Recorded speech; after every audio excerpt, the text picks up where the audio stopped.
Russian troops riding in compact vehicles are easy prey when they get stuck in the mud, which is becoming increasingly muddy, especially as the weather warms up with the arrival of spring. Putin's army has forgotten that an ordinary passenger car does not have off-road tires or tracks, which is why it gets stuck in the mud, Forbes reports. It's a truism the Russian army in Ukraine has forgotten as its battered regiments increasingly make do with civilian vehicles that don't have tracks or off-road tires. But these regiments are about to get a stark reminder as the weather warms all along the front line of Russia's wider war on Ukraine, and once frozen ground turns to mud. The Ukrainians have a name for this muddy season, bezdorizhzhya. This year's bezdorizhzhya has already begun claiming victims in eastern Ukraine. Recently, Russian troops traveling in a Lada, a kind of compact car, got stuck in the mud just north of Chasiv Yar in eastern Ukraine's Donetsk Oblast. This transport became very easy prey for the FPV drone of the Ukrainian Armed Forces. The occupiers in the Pokrovsk area were a little luckier, as they went into battle in loaves. The combination of mud and drones is damaging logistics forces as much as infantry. In the spring, the occupiers will have to stick to only one supply route, the paved road. Otherwise, their transport will become easy prey for the Ukrainian Armed Forces, especially if it gets stuck in the mud.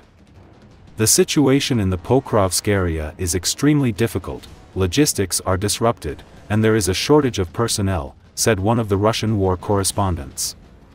The occupiers should prepare for both problems to get worse as the mud gets deeper and more infantry is killed in civilian vehicles that are prone to getting stuck and then becoming easy prey for the same drones that are blowing up Russian supply trucks.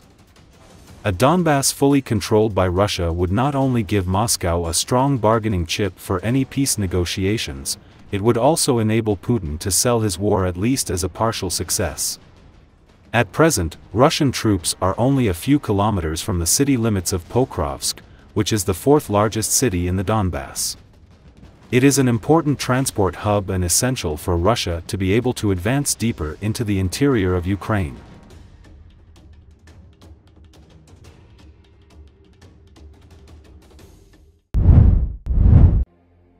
South Korea's impeached President Yoon Suk-yeol was released from prison on Saturday, a day after a Seoul court cancelled his arrest to allow him to stand trial for rebellion without being physically detained. TV footage showed Yoon waving his hand, clenching his fists and bowing deeply to his supporters who were shouting his name and waving South Korean and US national flags.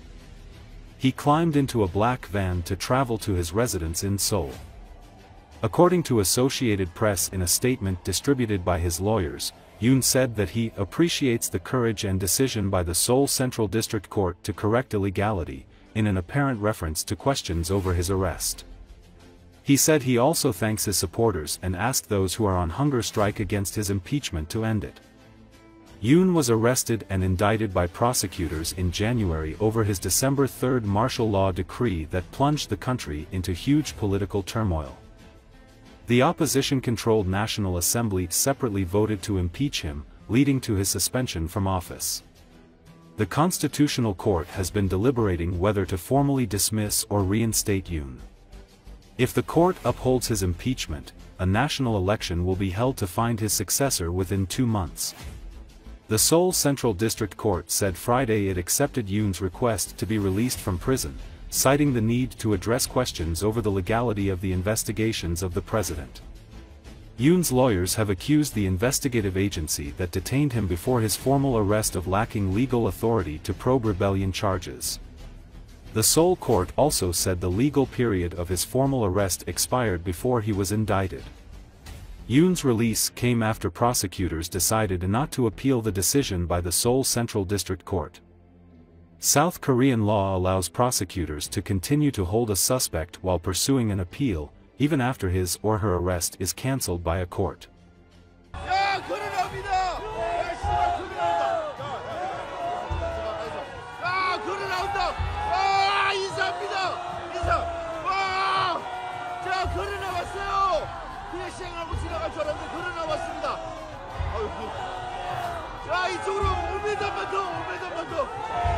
걸어 나왔습니다. 자, 윤석열 대통령. 와! 야, 신문.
Justin Trudeau, the Prime Minister of Canada, teared up on Thursday during a press conference about extending childcare. According to Associated Press, Trudeau, who is in his final days as Prime Minister, is also in the midst of a trade war with US President Donald Trump. The 53-year-old leader spoke during the press conference in Ottawa and became visibly emotional when he talked about his time in office. On a personal level, I've made sure that every single day in this office I put Canadians first, that I have people's backs, Trudeau said. And that's why I'm here to tell you all that we got you. Even in the very last days of this government, we will not let Canadians down today and long into the future. Later in the day Thursday, Trump postponed 25% tariffs on many imports from Mexico and some imports from Canada for a month amid widespread fears of the economic fallout from a broader trade war. But Trump emphasized that he still plans to impose reciprocal tariffs starting on April 2nd.